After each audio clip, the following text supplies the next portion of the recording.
সমমান পরীক্ষা শুরু। বৃষ্টি আর যানজটে দুর্ভোগে শিক্ষার্থীরা। বন্যার কারণে সিলেটে পরীক্ষা 9 জুলাই। কথা বললেও দিতে হবে ট্যাক্স। মোবাইলে 100 টাকা রিচার্জ করলে কেটে নেওয়া হচ্ছে 31 টাকা। ক্ষতিগ্রস্ত গ্রাহকরা। বৃষ্টিতে বাড়ছে ডেঙ্গু। 28 দিনে হাসপাতালে ভর্তি 700 রোগী। এডিস নিধনে ধীর গতি, বাড়তে পারে সংক্রমণ। বন্যার পানি কমার সাথে সাথে কুড়িগ্রামে দেখা দিয়েছে তীব্র নদী ভাঙন। বিলীন হচ্ছে ঘরবাড়ি, ফসলি জমি সহ সরকারি বেসরকারি প্রতিষ্ঠান। আমন্ত্রণ সংবাদ সকালে দেখছিলেন শিরোনাম, সঙ্গে আছি আমি ডানা ইসলাম। এবারে বিস্তারিত। শুরু হয়েছে এইচএসসি ও সমমান পরীক্ষা। এবার 8টি সাধারণ শিক্ষা বোর্ড, কারিগরি ও মাদ্রাসা বোর্ডের অধীনে এবার মোট পরীক্ষার্থী 14,50,790 জন।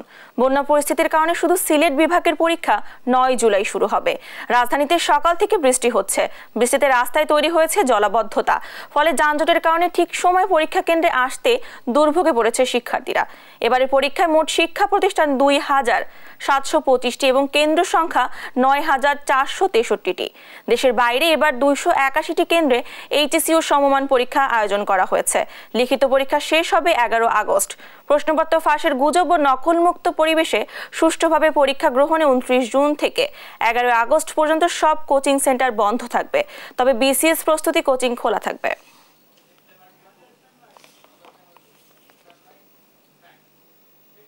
এইচএসসি ও সমমান পরীক্ষা নিয়ে আরো জানাতে রাজধানী থেকে যুক্ত হচ্ছেন সহকর্মী মাজহারুল ইসলাম। মাজহার, পরীক্ষা শুরু হয়েছে কিনা আর বৃষ্টি যানজটের শিক্ষার্থীদের নিশ্চয়ই দুর্ভোগ শিকার হতে হয়েছে, তারা কি বলছেন বিস্তারিত আমাদেরকে জানাবেন।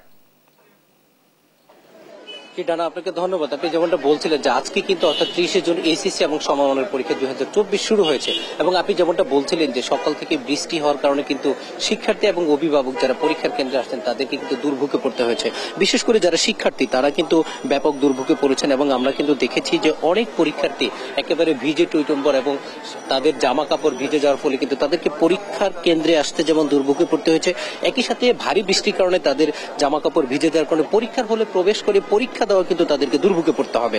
এবং আপনি জানেন যে এই বছর 14,51,790 জন পরীক্ষার্থী পরীক্ষা দিচ্ছে এবং রাজধানী ঢাকার কেন্দ্রগুলোতে কিন্তু বলা হয়েছিল যে 30 মিনিট আগেই অর্থাৎ যারা পরীক্ষার্থী দিবেন তারা যেন পরীক্ষার কেন্দ্রে প্রবেশ করেন। আপনি জানেন যে রাজধানী ঢাকার যানজটের কথা চিন্তা করে যারা শিক্ষার্থী এবং অভিভাবক তারা আছেন তারা কিন্তু অনেক আগে বের হয়েছিলেন এবং বৃষ্টির ফলে কিন্তু তাদেরকে দুর্ভোগে পড়তে হয়েছে এবং তারা বলছেন যে অনেকে হেঁটে আসতে হয়েছে এবং বৃষ্টির সাথে যোগ হয়েছিল কিন্তু যানজট। যদিও ট্রাফিক বিভাগ বলেছিল তারা যানজট নিরসনে কাজ করবে, কিন্তু এত বেশি বৃষ্টি হওয়ার কারণে কিন্তু রাজধানীর সড়ক মহাসড়কগুলোতে ব্যাপক যানজট ছিল এবং বিশেষ করে কিন্তু আমরা প্রধান সড়কগুলোতে যে পরিমাণ রিক্সা দেখেছি, এই রিক্সার ফলশ্রুতিতে কিন্তু যারা পরীক্ষা দিতে আসছেন তাদেরকে দুর্ভোগে পড়তে হয়েছে।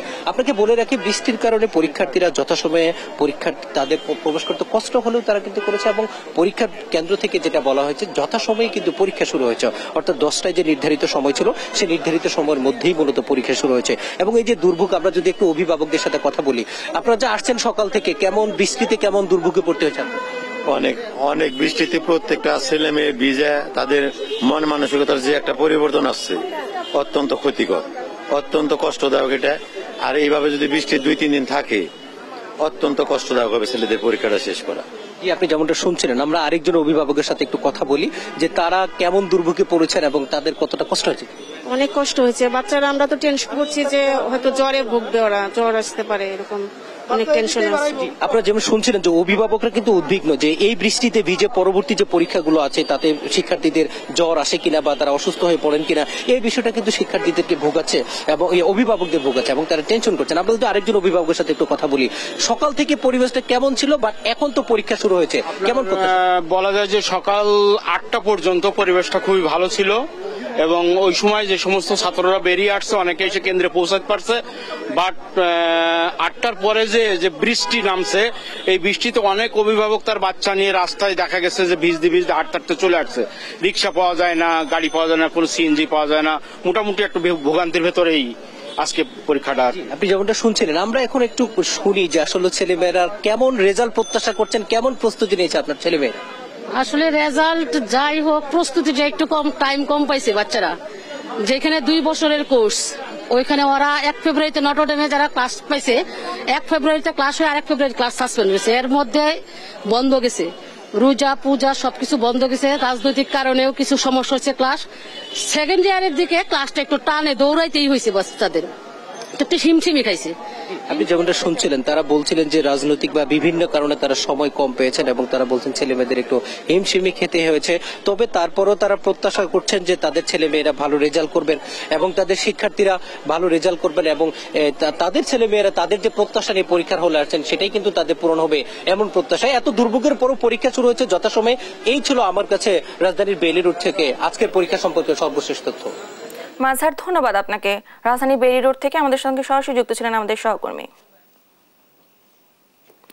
এইচএসসি ও সমমান পরীক্ষা নিয়ে বিস্তারিত জানাতে কুমিল্লা ও চট্টগ্রাম থেকে যুক্ত হচ্ছেন সহকর্মী সুমন কবির ও একেএম নাজিম। প্রথমে চলে যাচ্ছি কুমিল্লায়। সুমন, শিক্ষার্থীদের উপস্থিতি কেমন দেখছেন? প্রস্তুতির বিষয় কি বলছেন শিক্ষার্থীরা? বিস্তারিত আমাদেরকে জানাবেন। জি ডানা, আপনি যেটা বলছিলেন আসলে আমরা কুমিল্লার যথারীতি দেখেছি কুমিল্লা বোর্ডের অধীনে আসলে 1,12,924 শিক্ষার্থী আসলে অংশগ্রহণ হচ্ছে। তবে সকাল 10টা হওয়ার মধ্যে পরীক্ষা শুরু হয়েছে এবং সকালে পরীক্ষা কেন্দ্রে আসলে আমি উপস্থিতি দেখেছি। সকালে স্বতঃস্ফূর্তভাবে এসে, তবে কুমিল্লা বৈরী আবহাওয়া আসলে হওয়ার আগে আসলে সকালে ঢুকেছে কুমিল্লা পরীক্ষা কেন্দ্রগুলোতে। আমরা দেখতে পাচ্ছেন যারা অভিভাবক রয়েছে তারা আসলে দীর্ঘ 2টি বছর তারা পরিশ্রম করেছে। তারা বলছেন যে আসলে আমরা যে কুমিল্লার যে ছেলেরা আসলে মেয়েরা যারা রয়েছে তারা গার্ডিয়ানরা বলছেন যে তারা প্রস্তুতি নিয়েছে, পরিশ্রম করেছে, তারা সফলতা আসলে দেখবে। আর সবকিছু মিলে বলা যায় কুমিল্লার প্রতিটি কেন্দ্রে আমরা দেখেছি নিরাপত্তা এবং সেই নিরাপত্তার সাথে যে কুমিল্লা শিক্ষা বোর্ডের যে চেয়ারম্যান ডক্টর মোহাম্মদ নিজামুল করিম উনি জানিয়েছেন যে কুমিল্লার প্রতিটি কেন্দ্রে আমরা সকল ধরনের প্রস্তুতি সম্পূর্ণ করেছি এবং পরীক্ষা যথারীতি শুরু হয়েছে। আমি দেখেছি কুমিল্লার প্রতি কেন্দ্রগুলোতে আমি দেখতে পেয়েছি যে আসলে যারা গার্ডিয়ান রয়েছে তারা বলছেন বাচ্চাদের নিয়ে তারা আসলে পরিশ্রম করেছেন, তারা সফলতা আশা করে। আমি যেটা কথা বলতে চাই একজন অভিভাবকের সাথে, আপনার আসলে এই যে পরিশ্রম, মানে কি আপনার মেয়ের কি হতে চায় আর কি ভবিষ্যতে? আমার মেয়ে ডাক্তার হইতে চায় ভবিষ্যতে, জি, এবং সায়েন্স নিয়ে পড়তেছে। এখন খুবই ইচ্ছা আমার মেয়ের ডাক্তার হইবার জন্য, শখ। আমি বলছিলাম সায়েন্স তোমার জন্য কঠিন হয়ে যাবে। আমার মেয়ে এখনো বলতে ছোট, 14-15 বছর এরকম হবে, কিন্তু সে বলতেছে না আমার আব্বা আমার ইচ্ছুক আমি ডাক্তার হব এবং জনগণের সেবা করবো, গরিব দুঃখীদের সেবা করবো। বাচ্চা শিশু আপনারা তো আসলে অনেক পরিশ্রমের গার্ডিয়ান যারা রয়েছেন, আসলে আপনার কি আপনার বাচ্চা প্রস্তুতি কেমন? আমার মেয়ে কুমিল্লা ফয়জান স্কুল থেকে গোল্ডেন জিপি পেয়ে উমেন্স কলেজে ভর্তি হয়। এই মুহূর্তে পড়াশোনা যথেষ্ট করছে। ভবিষ্যতে তার চিন্তা ভাবনা ভালো একটা শিক্ষা গ্রহণ করা, সেটা ডাক্তার ও ইঞ্জিনিয়ার অথবা ভাগ্যে যেটা আছে আর কি, শেষ পর্যন্ত যেতেই হয়। আসলে যেটা বলছিলেন যে কুমিল্লা যারা আসলে অভিভাবক তারা বলছেন প্রস্তুতি নিয়েছে, সুন্দর পরীক্ষা দিবে আর সবচেয়ে বড় বিষয় ভবিষ্যতে যে যেটাই হোক দেশের সেবা করবে, এটাই তাদের প্রত্যাশা। এ ছিল কুমিল্লা থেকে সর্বশেষ। আমি এখন চলে যাচ্ছি চট্টগ্রামের নাজিমের কাছে। নাজিম, জি, যেমনটা বলছেন আসলে সকাল থেকে সারা দেশের মধ্যে চট্টগ্রামে এসএসসি পরীক্ষা শুরু হয়েছে, কিন্তু ইতিমধ্যে যেহেতু 10টা বেজে গেছে এসএসসি পরীক্ষা শুরু হয়ে গেছে, কিন্তু পরীক্ষা শুরু হলেও গতকাল রাত থেকে মূলত চট্টগ্রামে থেমে থেমে বৃষ্টি হচ্ছিল, কিন্তু আজ সকাল থেকে চট্টগ্রামে ভারী বৃষ্টি হওয়া শুরু করেছে। বৃষ্টিতে আসলে পরীক্ষার্থী থেকে শুরু করে যারা অভিভাবক রয়েছেন তারা চরম দুর্ভোগে পড়ছে। আমরা দেখেছি, কারণ এই বৃষ্টির কারণে পরীক্ষার্থীরা কেন্দ্রে আসতে খুব কষ্ট হচ্ছে, কারণ বৃষ্টির কারণে সড়কে গাড়ি সংকট, এতে করে ভোগান্তি। আর আমরা এখন রয়েছি চট্টগ্রামের ইসলামিয়া কলেজে। এখানে একটি পরীক্ষার কেন্দ্রে, এই কেন্দ্রে মোট 4টি কলেজের শিক্ষার্থীরা পরীক্ষা দিচ্ছেন। প্রায় 800-র উপরে শিক্ষার্থী এখানে পরীক্ষা দিচ্ছেন। সকাল থেকে আমরা এখানে এসে যেটি দেখেছি, এখানকার বৃষ্টিতে দুর্ভোগ হলেও আসলে শিক্ষার্থীরা অনেক কষ্ট করে এসে কেন্দ্রে মূলত প্রবেশ করেছেন, পরে তারা পরীক্ষা দিতে বসেন। পাশাপাশি কেন্দ্রের নিরাপত্তা আইন শৃঙ্খলা বাহিনীর পুলিশ রয়েছে, কারণ হচ্ছে যে গত কয়েকদিন আগেই চট্টগ্রাম মেট্রোপলিটন পুলিশের পক্ষ থেকে একটি প্রজ্ঞাপন জারি করা হয়েছিল যে পরীক্ষার কেন্দ্রের আশপাশে 200 গজের মধ্যে যেন কোনো ধরনের সভা সমাবেশ মিছিল না হয়। পাশাপাশি নিরাপত্তার জন্য সিএমপি থেকে অতিরিক্ত পুলিশ মোতায়েন করা হয়েছে। আপনি দেখছেন যারা পরীক্ষার্থী রয়েছেন তারা ভিতরে পরীক্ষা দিচ্ছেন, কিন্তু বাইরে তাদের অভিভাবকরা অধীর আগ্রহে আসলে তাদের সন্তানদের জন্য দাঁড়িয়ে আছেন, কারণ যেহেতু বৃষ্টি হচ্ছে, শিক্ষার্থীরা যেহেতু পরীক্ষা দিচ্ছে সেই জন্য তারা দাঁড়িয়ে আছেন, কারণ তাদের যে শিক্ষার্থী যারা, তাদের যে সন্তান যারা রয়েছেন তারা পরীক্ষা দিচ্ছেন, পরীক্ষা দিতে তারা সড়কের পাশে দাঁড়িয়েছেন। আপনাকে একটি বিষয় জানিয়ে রাখি, চট্টগ্রাম শহরে মূলত মোট আসলে 34টি কেন্দ্রে এসএসসি পরীক্ষা হচ্ছে। এর মধ্যে 27টি কেন্দ্রে কলেজের শিক্ষার্থীরা পরীক্ষা দিচ্ছেন, 6টি কেন্দ্রে মাদ্রাসা শিক্ষার্থীরা, আলেম শিক্ষার্থীরা পরীক্ষা দিচ্ছেন এবং বাকি একটি কেন্দ্রে এসএসসি বিএম কেন্দ্রের পরীক্ষা। আমি একটু কথা বলার চেষ্টা করব। আপনি তো বৃষ্টির মধ্যে এখানে দাঁড়িয়ে আছেন, ভিতরে কি আপনার সন্তান পরীক্ষা দিচ্ছেন? আপনি দাঁড়িয়ে আছেন কেন? বাচ্চার জন্য দাঁড়িয়ে থাকছি, দূরে কি চলে যাবো আবার বাসায়, ওই কারণে। বৃষ্টিতে আপনাদের ভোগান্তি হচ্ছে না? কি করবো, তো বাচ্চার জন্য দাঁড়িয়ে থাকতে হবে। এটা একটা বের করে দিচ্ছে, ওখানে দাঁড়ানোর প্রশ্ন নেই, যে রাস্তা দাঁড়িয়ে থাকছি। আপনার যে অভিভাবকের সাথে কথা বলবো, আপনাদেরকে এখানে দাঁড়িয়ে আছেন কেন রাস্তার উপরে? এখানে দাঁড়িয়ে আছি মায়ের জন্য, আর আমরা আসছি 9:30টার দিকে। এখানে অভিভাবক দিতে দিচ্ছে না, ওইখানে একটা জায়গা আছে।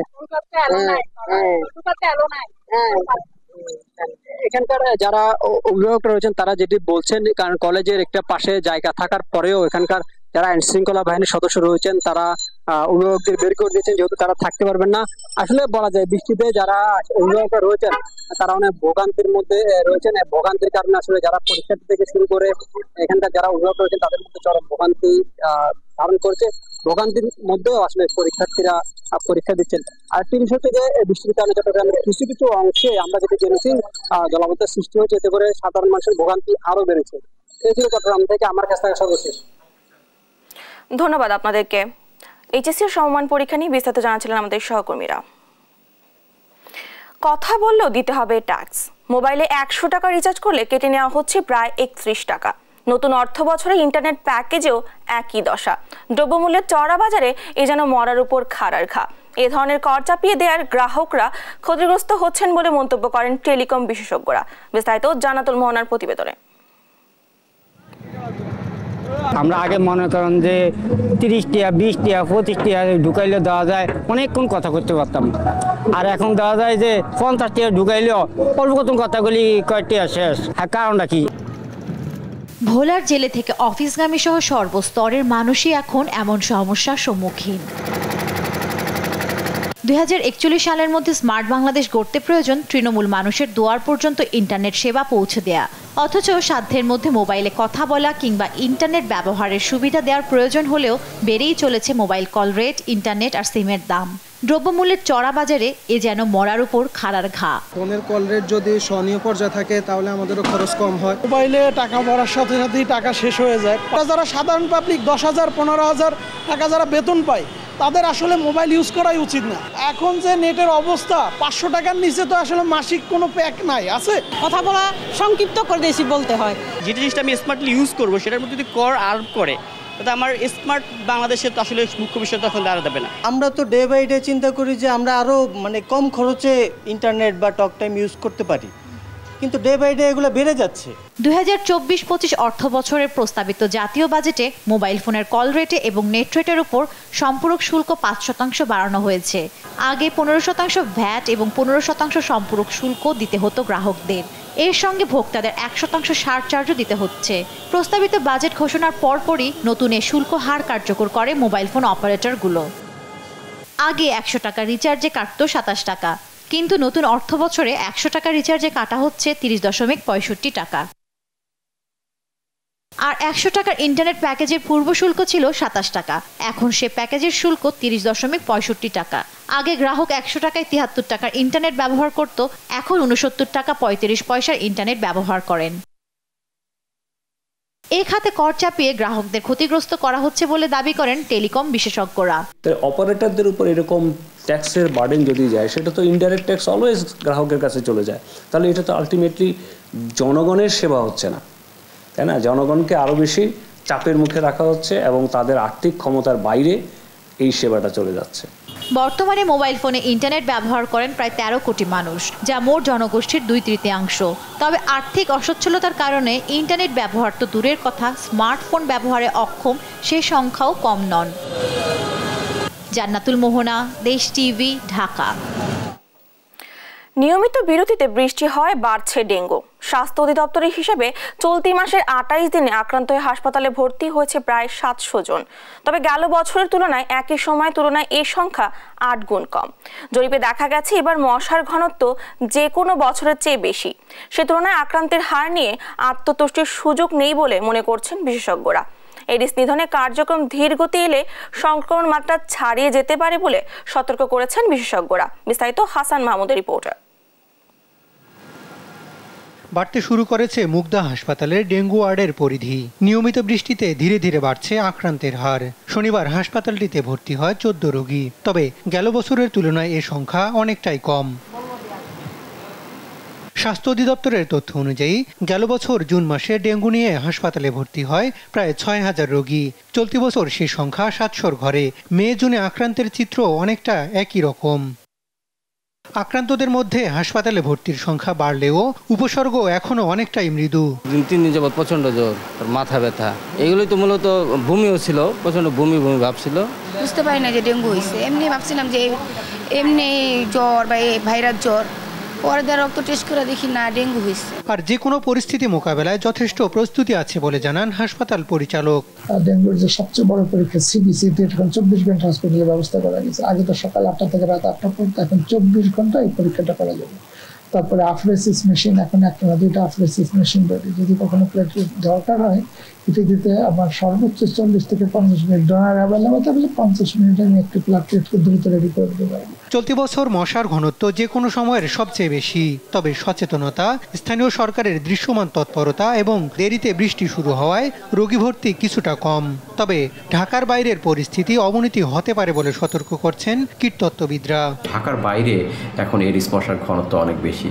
এবছর ডেঙ্গু রোগী ঢাকার চাইতে ঢাকার বাইরে অনেক বেশি হবে, কারণ এই জায়গাগুলোতে এডিস মশা নিয়ন্ত্রণের জন্য যে প্রশিক্ষিত জনবল নেই এবং যন্ত্রপাতি এবং কীটনাশকের স্বল্পতা রয়েছে। তবে মাত্রই বর্ষা শুরু হওয়ায় এখনই ভালো মন্দ বলার সুযোগ দেখছেন না বিশেষজ্ঞরা। মশক নিধনে শিথিলতা পরিস্থিতি খারাপ করতে পারে বলে সতর্ক করছেন তারা।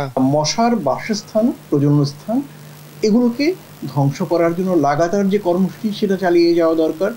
একই সাথে সাধারণ মানুষকে যুক্ত করে মশক নিধন, মশক নিয়ন্ত্রণ কর্মসূচি এবং ডেঙ্গু জ্বরকেও নিয়ন্ত্রণের জন্য যে কর্মসূচি সেটাকে আরও বেশি কাঠামোবদ্ধ করা উচিত।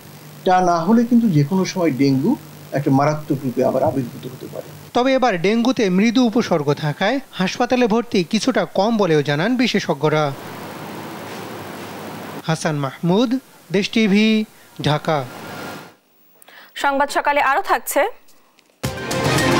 হাওড়ে বেড়েছে চায়না দুয়ারি জালের ব্যবহার, নষ্ট হচ্ছে পোনা ও ডিমলা মাছ, অভিযানে জেলা প্রশাসক।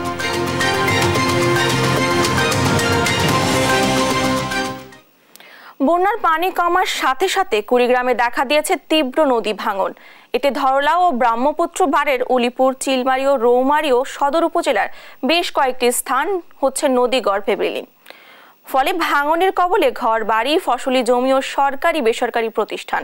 সহকর্মী জুয়েল রানার প্রতিবেদন, জানাচ্ছেন সালমা জাহান।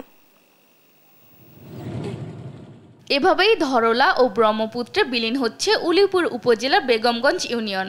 এক সপ্তাহের ব্যবধানে ধরলার ভাঙনে ওই ইউনিয়নের খুদিরকুটি, ব্রহ্মপুত্রের ভাঙনে মোল্লারহাট, সরকারপাড়া, ব্যাপারীপাড়া শতাধিক বাড়ি নদীগর্ভে বিলীন হয়েছে। উলিপুর উপজেলার দলদলিয়া ইউনিয়নের কোরপুরা এলাকাতেও দেখা দিয়েছে তিস্তার ভয়াবহ ভাঙন। ধরলার করাল গ্রাসে বিলীন হচ্ছে সদর উপজেলার হলখানা ইউনিয়নের আরজি পলাশবাড়ি, সুভারকুটি সহ মোগলাবাসা ইউনিয়নের সীতাইছড়ের ভূখণ্ড। বৃষ্টি ও উজানের ঢলের পাশাপাশি পানি কমাতেও ভাঙনের তীব্রতা বেড়ে যায়। এতে করে ভাঙন আতঙ্কে নির্ঘুম রাত কাটছে নদীপাড়ের বাসিন্দাদের। রাস্তার পূর্ব পাশে আরো বাড়ি ছিল, ওগুলো তো ভেঙে গেছে। এখন আমরা যে পরিস্থিতি আছি, এখন আমরা কোন শুনছিল আমরা বলতে পারি না। জিও ব্যাগ খোলাইছে, ওগুলোতে কিছু টেকে নাই, সব গেছে ধরলার মাঝে চলি।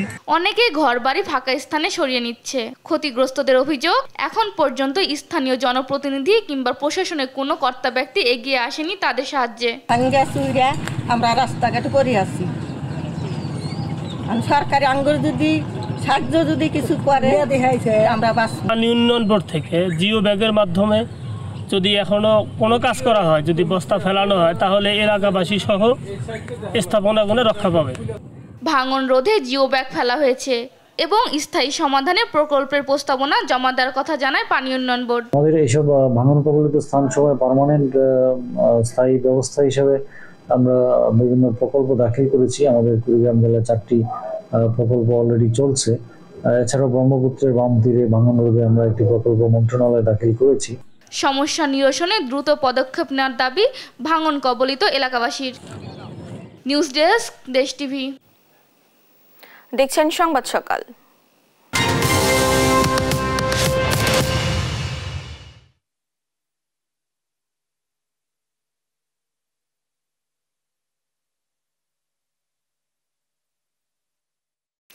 হাওরে বেড়েছে চায়না দুয়ারি জালের ব্যবহার। এতে আশঙ্কাজনক হারে নষ্ট হচ্ছে পোনা ও ডিমওয়ালা মাছ। মাছ ব্যবসায়ীরা বলছেন এ জাল ব্যবহারে হাওরে দেখা দেবে মাছের সংকট। জেলা প্রশাসক বলছেন এই বিষয়ে অভিযান চলমান রয়েছে এবং ধ্বংস করা হচ্ছে জাল। কিশোরগঞ্জ থেকে টিটু দাসের তথ্যচিত্রে ডেস্ক রিপোর্ট। কাক ডাকা ভোরেও জমজমাট এ বাজার, পাওয়া যায় ছোট বড় নানা জাতের মাছ। কিশোরগঞ্জের করিমগঞ্জ উপজেলার বালিখলা বাজারে আসা অধিকাংশ মাছই ধরা হয় চায়না দুয়ারি জাল দিয়ে। এই জালের ব্যবহার নিষিদ্ধ হলেও বেপরোয়া জেলেরা। বর্ষা শুরু হতেই এ বাজারে বেড়েছে পোনা মাছের সংখ্যা।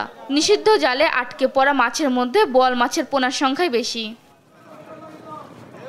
কিশোরগঞ্জের হাওরে এই জালের ব্যবহারের কারণে পোনা মাছ ও ডিমওয়ালা মাছ একেবারেই ধ্বংসের মুখে বলছেন স্থানীয়রা। আমাদের হাওরের যত পোনা মাছ আছে সব বিলুপ্তি ঘটে আসতেছে। এই মাছের ফোনে কিন্তু বড় হইলে অনেক টাকা, যেন 1 লাখ টাকার মাছ নষ্ট হবো, এবার 1 কোটি টাকা, বড় হইলে 1 কোটি টাকা বিক্রি আইব। পোনা মাছের খুবই ক্ষতি হইতেছে, এতে করে মনে করুন হাওরের মাছ কমে যাইতেছে। প্রশাসনের দৃষ্টি আকর্ষণ করছি এই চায়না জালের ব্যবস্থা নেওয়ার জন্য। এ নিয়ে অভিযান চলমান রয়েছে বলে দাবি করেন জেলা প্রশাসক। আমাদের উপজেলা নির্বাহী অফিসারগণ কিন্তু মোবাইল ফটো পরিচালনা করেছেন। আমরা প্রচুর পরিমাণ জাল জব্দ করেছি, সেগুলো ধ্বংস করা হয়েছে। আর এটার যে সোর্স, এখানে বাজার থেকে যে জায়গা থেকে তারা জাল কিনেন, সেখানে আমরা গতবার অভিযান করেছিলাম, এবার আমাদের অভিযান অব্যাহত আছে। মাছের ডিম পাড়ার সময় হাওরে 15 থেকে 20 দিন মাছ ধরা বন্ধ করা গেলে মাছের উৎপাদন বাড়বে আশা ব্যবসায়ীদের। নিউজ ডেস্ক, দেশ টিভি। সংবাদ সকালে আরো থাকছে। নাইজেরিয়ার বর্ণরাজ্যে বিয়ের অনুষ্ঠান সহ 3 জায়গায় আত্মঘাতী হামলা, নিহত 18, আহত অর্ধশত। দায় স্বীকার করেনি কোনো গোষ্ঠী। বগুড়া শহরের কাঁঠালতলায় আধা কিলোমিটার সড়ক দখল করে বসছে বাজার। বারবার এসব অবৈধ দোকান উচ্ছেদ করলেও কয়েক ঘন্টার মধ্যে আবারও বসে বাজার। দ্রুতই সড়কটি দখলমুক্ত করার কথা বলছে পৌর কর্তৃপক্ষ। এদিকে পুনর্বাসন না করা পর্যন্ত সড়ক ছাড়তে নারাজ ভাসমান ব্যবসায়ীরা। সহকর্মী সঞ্জু রায়ের প্রতিবেদনে থাকছে বিস্তারিত। উত্তরের প্রাণকেন্দ্র বগুড়া পরিণত হয়েছে যানজটের নগরীতে। শহরের অন্যতম ব্যস্ততম এলাকা কাঁঠালতলার আধা কিলোমিটার সড়ক দখল করে বসানো হয়েছে অস্থায়ী ব্যবসা প্রতিষ্ঠান। সকাল থেকে গভীর রাত পর্যন্ত বেচাকেনাও চলছে হরদম। অভিযোগ রয়েছে স্থানীয় প্রভাবশালীদের ম্যানেজ করেই এই সড়কে দোকান বসিয়েছেন তারা। পুনর্বাসন করলেই সড়ক ছাড়বেন বলে জানান হকাররা। ঠিক না, কিন্তু তবুও এখন চলার গতির জন্য এগুলো হয়তো করা লাগে। এটা তো আজ নতুন না, এটা প্রায় 40 বছর 45 বছর হলো এটা চলতেইছে। সরকার সবাই মিলে আমাদের একটা পরিষ্কার করে দেন, আমরা সেখানে বসবো। সড়কে সীমাহীন যানজট সৃষ্টি হয়ে জনভোগান্তি পোয়াচ্ছে সাধারণ জনগণ। এটা তো প্রকৃত বাজার না, এটা রোড। ব্যবসাগুলো রোডের উপরে। আমাদের ইচ্ছা শুধু বেচা বিক্রি, একজন মানুষের কষ্ট হয় এটা তারা দেখে। বারবার চেষ্টা চালিয়ে ব্যর্থ হয়েছেন জানিয়ে সমন্বিত উদ্যোগের মাধ্যমে এই সমস্যার সমাধান প্রয়োজন বলে জানান ব্যবসায়ী নেতা ও স্থানীয় জনপ্রতিনিধিরা।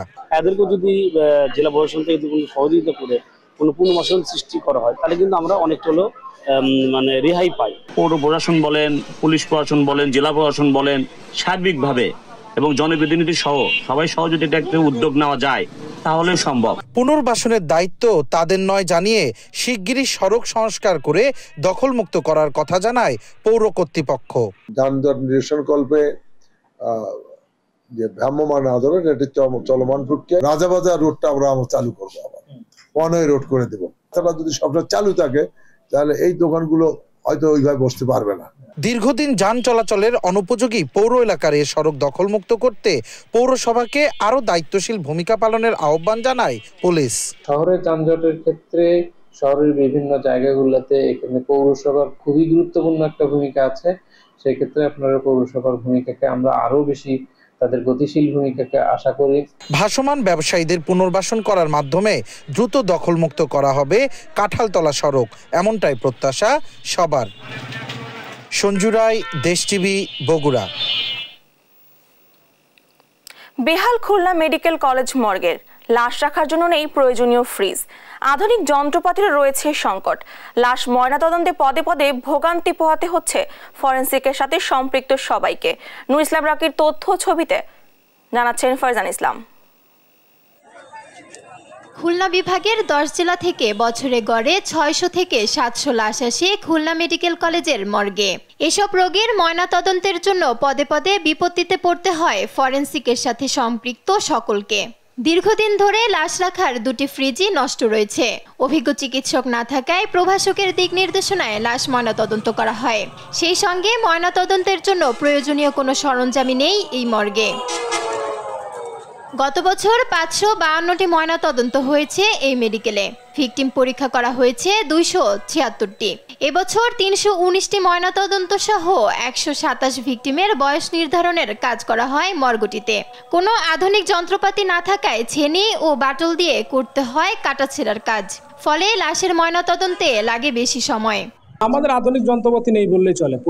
পূর্বে যে যন্ত্রপাতিগুলো ছিলেন সেটাই দিয়ে আমাদের বর্তমান যুগেও আমরা সেভাবেই কাজ করতেছি। কিছু স্বল্পতা আছে, সেগুলো আমরা আসলে আমাদের প্রতিষ্ঠান প্রধানকে জানিয়েছি। আমাদের প্রতিষ্ঠান প্রধান, আমাদের প্রিন্সিপাল স্যার যথেষ্ট আন্তরিক এ বিষয়ে, তারা চেষ্টা করছেন এগুলো সমাধান করার জন্য। মেডিকেলের ফরেনসিক ডিপার্টমেন্টের নানা সংকটের কথা স্বীকার করে সমাধানের জন্য স্বাস্থ্য মন্ত্রণালয়ের দৃষ্টি আকর্ষণ করেছেন এ শিক্ষক। আমরা পুরানামূলক যন্ত্রপাতি দিয়ে এখনো চলছে, আমাদের এই ব্যাপারে চাহিদা আছে, দেওয়া আছে। আশা করি স্বাস্থ্য মন্ত্রণালয় থেকে এই বিষয়ে আমাদের শিক্ষক সবটাই দেওয়া আছে, তারা সুযোগ সুবিধা মতো পেলে এই বিষয়ে ব্যবস্থা গ্রহণ করবে। লাশঘরের সংস্কার কাজ শেষে আধুনিক যন্ত্রপাতির ব্যবস্থা করা হবে বলে আশ্বাস এ মেডিকেলের অধ্যক্ষের। অন্যান্য যন্ত্রপাতি আমি আগে ঘরটার কাজ শেষ করে নিয়ে তারপরে আমি চেষ্টা করব অন্যান্য যন্ত্রপাতি নিয়ে আসার, এবং আমি এখানে শিক্ষক আনার ব্যাপারেও আমি অনেক চেষ্টা করেছি। ডিজি অফিসে বারবার আমি চিঠি দিয়েছি যে আমার এখানে ফরেনসিক মেডিসিনের বিভাগে বিশেষজ্ঞ চিকিৎসক নাই। ফরেনসিক বিভাগের মতো স্পর্শকাতর একটি বিভাগের সংকট নিরসনে সরকারের সহযোগিতা প্রত্যাশা করেছেন সংশ্লিষ্টরা। নিউজ ডেস্ক, দেশ টিভি। এবারে আন্তর্জাতিক প্রসঙ্গ। নাইজেরিয়ায় উত্তর পূর্বাঞ্চলের বর্নো রাজ্যে আত্মঘাতী সিরিজ বোমার বিস্ফোরণে নিহত হয়েছেন অন্তত 18 জন। এই ঘটনায় আহত হন আরও অর্ধশত। শনিবার স্থানীয় সময় দুপুর 3টার দিকে গৌজা টাউনে বিয়ের অনুষ্ঠানে হয় প্রথম বিস্ফোরণ। দ্বিতীয় একটি হাসপাতালে এবং সর্বশেষ বিস্ফোরণ ঘটে অন্ত্যেষ্টিক্রিয়া অনুষ্ঠানে। সবকটি আত্মঘাতী হামলা বলে প্রাথমিকভাবে ধারণা করেছেন স্থানীয় প্রশাসন, যদিও এখন পর্যন্ত দায় স্বীকার করেনি কোনো গোষ্ঠী। এর পেছনে স্থানীয় জঙ্গি গোষ্ঠী বোকো হারাম জড়িত থাকতে পারে বলে ঘটনাস্থল পরিদর্শন করেছেন জরুরি ব্যবস্থাপনা বিভাগের প্রধান। পুরো ঘটনা নিয়ে তদন্ত নেমেছে রাষ্ট্র সরকার।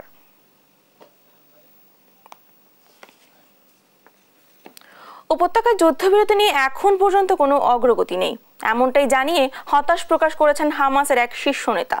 তবে যুদ্ধবিরতির আলোচনায় হামাস প্রস্তুত বলেও জানান তিনি। এদিকে গাজায় সংঘাত শুরুর পর ইসরায়েলকে 20,000-এর বেশি বিধ্বংসী বোমা দিয়েছে যুক্তরাষ্ট্র। এর মধ্যেই ভূখণ্ডটিতে হামলায় প্রাণ গেছে অন্তত অর্ধশত ফিলিস্তিনির। লুৎফুর কবির রিপোর্টে থাকছে বিস্তারিত।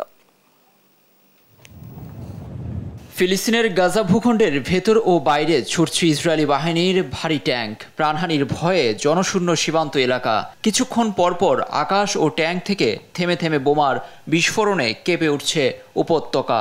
এমন হামলা চলছে গত 7 অক্টোবর থেকে। নেই যুদ্ধবিরতির কোনো আভাস।